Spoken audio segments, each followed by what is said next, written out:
రంగారెడ్డి జిల్లా ఇబ్రహీంపట్నంలో విషాదం చోటు చేసుకుంది. విజయలక్ష్మి ప్రసూతి ఆసుపత్రిలో నర్సుల నిర్వాకం వల్ల కవలలు చనిపోయారు. వీడియో కాల్ ద్వారా నర్సులతో ఆపరేషన్ చేయించింది డాక్టర్ అనుషారెడ్డి. దీంతో గర్భిణికి తీవ్ర రక్తస్రావమైంది. కొద్దిసేపటికి కవలలను బయటికి తీశారు. ఆ తర్వాత వాళ్ళు చనిపోయినట్లు ప్రకటించారు. హాస్పిటల్ ముందు బాధిత బంధువులు ఆందోళన చేశారు. డాక్టర్ అనుషారెడ్డి నిర్వాకం వల్లే ఘటన జరిగిందని హాస్పిటల్ ముందు ధర్నా చేశారు. న్యాయం చేయాలని కోరారు. ఇబ్రహీంపట్నం ఎలిమినేడు గ్రామానికి చెందిన బట్టి కీర్తి 5 నెలలుగా విజయలక్ష్మి ప్రసూతి హాస్పిటల్లో చికిత్స తీసుకుంటుంది.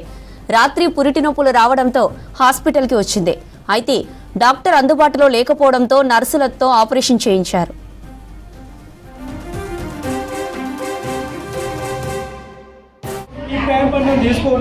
ఇక్కడ ఉన్న ఆయనతో ట్రీట్మెంట్ స్టార్ట్ చేసిన పిల్లలు మేడం 4 గంటల నుంచి ఫోన్ చేస్తే 11 గంటలకు నా పిల్లలు మొత్తం బయటికి వెళ్ళాక చచ్చిపోయిన పిల్లలు.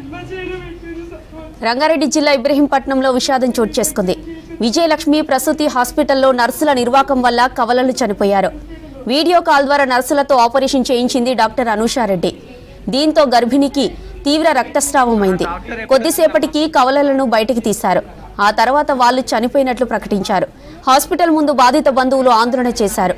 డాక్టర్ అనుషారెడ్డి నిర్వాకం వల్లే ఘటన జరిగిందని హాస్పిటల్ ముందు ధర్నా చేశారు. న్యాయం చేయాలని కోరారు. ఇబ్రహీంపట్నం ఎలిమినేడు గ్రామానికి చెందిన బట్టి కీర్తి 5 నెలలుగా విజయలక్ష్మి ప్రసూతి హాస్పిటల్లో చికిత్స తీసుకుంటుంది. రాత్రి పురిటి నొప్పులు రావడంతో హాస్పిటల్కి వచ్చారు.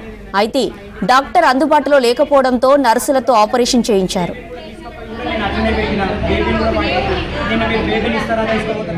6 years అవుతుంది. 6 years అయిన తర్వాత ఇప్పుడు ప్రెగ్నెన్సీ కావడం జరిగింది. ప్రెగ్నెన్సీ అయినాక ఇక్కడ ఈ హాస్పిటల్లో విజయలక్ష్మి హాస్పిటల్లో తీసుకురావడం జరిగింది. ఇక్కడనే ట్రీట్మెంట్ కూడా చేయడం జరుగుతుంది. అందులో వీళ్ళు ఏవైతే స్కానింగ్లు టెస్టులు అవన్నీ వీళ్ళు ఏ విధంగా చెప్తారో ఆ విధంగా చేయడం జరిగింది.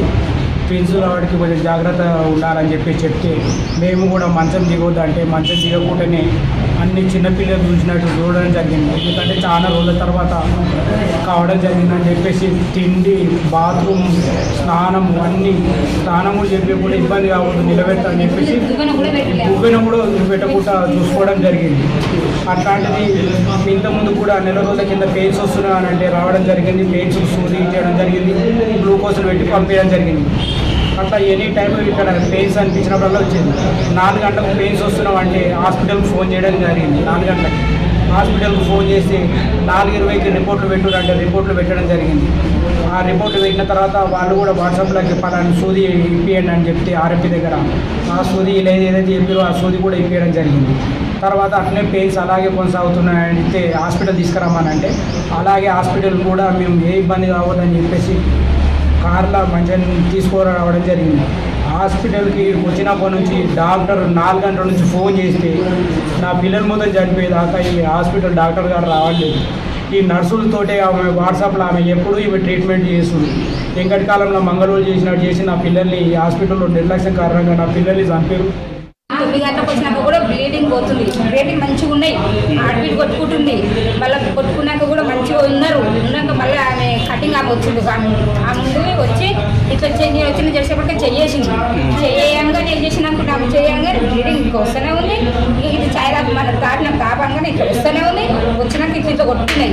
కొట్టుకునేసరికి ఇక మాకు కళ్ళు తిరిగినాయి. మాకు మస్తు భయమైంది. ఇక అసలు ఏమైందంటే ఏం కాలేదు. మళ్ళీ తర్వాత మేడం అడిగిన ఏమైంది మేడం ఏమైనా ప్రాబ్లమ్ అంటే 2 పేర్లకు మంచిగా ఉంది ఏం కాలేదు, తల్లి మంచిగా ఉంది ఏం కాలేదు అన్నారు. ఏంటంటే అక్కడ గిత్త అది ఫోటోలు అంటుంది కదా ఆ ఫోన్లో స్టమక్ పెయిన్ వచ్చింది. స్టమక్ పెయిన్ వస్తే నేను ఇమీడియట్గా హాస్పిటల్ వారికి కాల్ చేస్తే వాళ్ళు డ్రోటిన్ అనే ఇంజెక్షన్ ఆర్ఎంపీ తోటి ఇప్పించుకోండి అని చెప్పారు. సరే అని నేను ఆర్ఎంపీ తోటి డ్రోటిన్ ఇంజెక్షన్ ఇప్పించుకున్నా. కానీ నాకు ట్విన్స్ అని నాకు భయం ఎక్కువ. ఇమీడియట్గా హాస్పిటల్ తీసుకొచ్చి మా హస్బెండ్ హాస్పిటల్కి తీసుకొచ్చిన తర్వాత వాళ్ళు హాస్పిటల్కి 1/2 అవర్లో వచ్చేసినాం మేము ఇంటి దగ్గర నుంచి. ఇక్కడ వచ్చిన తర్వాత ఒక 5 minutes తర్వాత వాళ్ళు మేడంతో కాంటాక్ట్ అయ్యి నాకు గ్లూకోజ్ పెట్టడం జరిగింది. మేడం చెప్పినట్టు వాళ్ళు ట్రీట్మెంట్ చేస్తున్నారు. నాకు ఏం చేసిరు, పెయిన్ తగ్గడానికని ఒక గ్లూకోజ్ పెట్టిరు. అయితే నాకు ఆ గ్లూకోజ్ పెట్టిన తర్వాత నాకేం పెయిన్ తగ్గుతలేదు. పెయిన్ తగ్గకపోతే నాకు పెయిన్ తగ్గుతలే అంటే మళ్ళీ మేడానికి కాల్ చేస్తే మేడం మళ్ళీ ఇంకొక ఆమె వచ్చి ఏందో పీవీసో ఏందో చేయాలని 2 టైమ్స్ చేయబెట్టింది. 2 టైమ్స్ చేయబెట్టగానే నాకు బ్లీడింగ్ అనేది వస్తూనే ఉంది. ఇక బ్లీడింగ్ తర్వాత వాళ్ళు ఏమో ఇంజెక్షన్స్ ఇచ్చారు. మళ్ళీ ఇంకో గ్లూకోజ్ పెట్టగానే బేబీస్ వచ్చేసానే ఉన్నాయి బయటికి. ఇమీడియట్గా బేబీస్ వస్తుంది. నాకు టెన్షన్ ఎక్కువ. వీళ్ళు ఏమి చేస్తున్నారు అంటే మేడం వస్తుందంటే వస్తుంది, డ్రైవింగ్ ఉంది, స్టార్ట్ అయ్యింది అని వాళ్ళు చెప్పారు. 7:30 ఓకే 8 మేడం మొత్తం నాకు నా బేబీస్ ఇద్దరు బయటికి వచ్చిన తర్వాత అంతా అయిపోయింది. మేడం అప్పుడు వచ్చి యోగి బ్లడ్ క్లాట్ ఉండడం వల్ల మీ బేబీస్ ఇట్లా అయిందని చెప్పింది. అంతేగాని మేడం నన్ను పట్టుకొని ఏం చేయలేదు, ఇలాంటి ట్రీట్మెంట్ చేయలేదు. నర్సులే పెట్టింది. మళ్ళీ గ్లూకోజ్ ఆ బేబీస్ బయటకు వచ్చిన తర్వాత బేబీస్ బయటకు వచ్చేసి అంత ట్రీట్మెంట్ జరిగింది. అంత నిండు నా